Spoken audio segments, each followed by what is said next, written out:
आपका इतना बड़ा वोट बैंक है, लगभग इस विधानसभा के अंदर भी रानीवाड़ा के अंदर 40 से 45 हजार वोट बैंक आदिवासियों का है।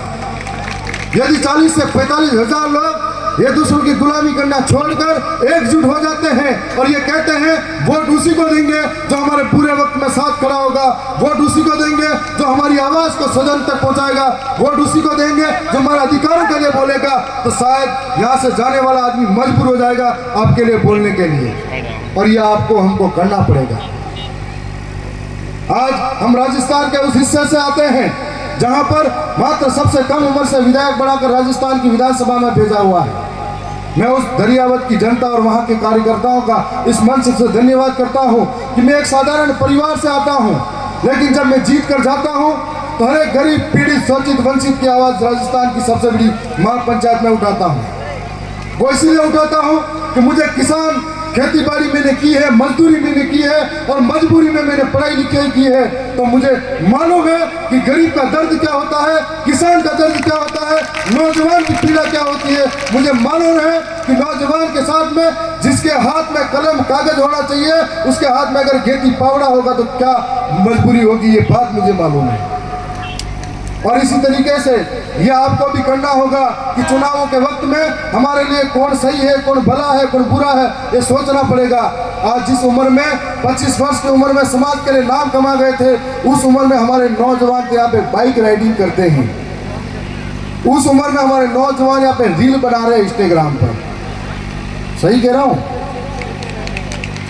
तो हमें सोचना पड़ेगा कि जो समाज का व्यक्ति है, जो जिस जगह पे है, यदि वो कलेक्टर है, वकील है, डॉक्टर है, इंजीनियर है या नेता है, जो जिस जगह पे अपनी ईमानदारी से काम कर ले तो अपने समाज का उद्धार और भला हो सकता है। हम लोगों ने आज से पहले कभी हमारे पुरखों का नाम नहीं लेते थे, ना ही हमारे को पता था टंटे मामा, बिरसा मुंडा, भीमा नायक, नहीं पता था हमको। ज्यादा से ज्यादा राणा पुंजा के बारे में पता हुआ करता था। लेकिन आज ये दक्षिणी राजस्थान के आदिवासियों की जन जागृति है, जिसके माध्यम से जगह जगह पर इनके इतिहास को खंगाला गया और इनके इतिहास को याद करके हमारे पुरखों की पूजा करने लगे हम लोग। और दक्षिण राजस्थान की उपलब्धि रही है कि जो लोग कभी कहा करते थे कि ये लोग राजनीतिक समझ नहीं रखते, वोटों का अधिकार नहीं रखते, वही दक्षिणी राजस्थान के आदिवासियों ने अपनी खुद की पार्टी खड़ी करके पूरे देश के अंदर विचारधारा फैला दी है। ये काम हमने किया है।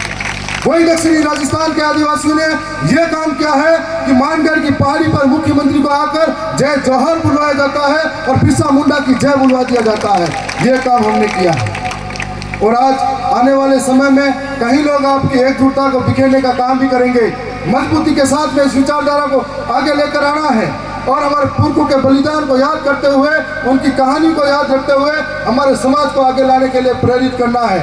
मैं आपसे एक वादा और करता हूं कि आपकी जो यहाँ की मांग है DTS है, मैं राजस्थान विधानसभा का सदस्य होने के नाते मुझे जब भी अवसर मिलेगा इस DTS की मांग को राजस्थान की सबसे बड़ी महापंचायत में रखने का प्रयास करूंगा। साथ साथ में एक और वादा करना चाहूंगा कि जब जब आदिवासियों के साथ अत्याचार होता है, चाहे वो मणिपुर में हो, चाहे झारखंड में हो, चाहे मध्य प्रदेश में हो, चाहे आंध्र प्रदेश में हो, चाहे पूर्वी राजस्थान में हो, चाहे पश्चिमी राजस्थान में हो, हमें ऐसा लगता है कि हमारे खून के, हमारे शरीर के किसी हिस्से पर चोट पहुंचाई गई है। और हम ये इसलिए राजस्थान के किसी भी कोने में अगर कोई किसी के साथ बुरी घटना होती है, याद करना हम लोगों को, हम लोग आधी रात में भी आपके बीच में खड़े मिलेंगे। शैक्षणिक रूप से हमारा समाज पिछड़ा हुआ है इस इलाके के अंदर। आज भी बहुत सारे लोग कॉलेज तक नहीं पहुंच पाते हैं, बहुत सारे लोग स्कूल तक नहीं पहुंच पाते हैं। नौकरी के अंदर भी हमारी हालात सही नहीं है। इसी तरीके से इस इलाके की एक प्रमुख मांग है, जैसे ट्राइबल सब प्लान एरिया की तरह इधर desert tribal sub plan area, जिसकी मांग आप गांव गांव, गली गली, ढाणी ढाणी एक आंदोलन के रूप में कर रहे हो। पिछले समय में मैंने देखा था कि वहाँ राजस्थान की सबसे बड़ी महापंचायत के अंदर 2 विधायकों को बोलते हुए, एक तो अभी नए जीते थे रविंदर सिंह भाटी और दूसरे हमारे हरीश जी चौधरी करके, वो दोनों बोले थे। इतने सारे प्रतिनिधि इस इलाके से जाते हैं, लेकिन कोई भी आपकी मांग को सरकार के अंधी बहरी गूंगी सरकारें हैं, उनके कानों के सामने नहीं रख पाते हैं।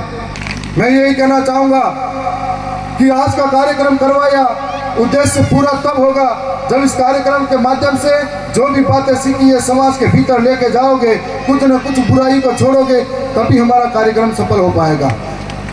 ये बहुत बड़ी बात है कि यहाँ पर शुरुआती दिनों से अभी तक कार्यक्रम हुए और इतनी संख्या में आप लोग हो। हमने शुरुआत की थी तो 5-10 लोग बैठने तैयार नहीं थे, हमारे साथ भी हुआ।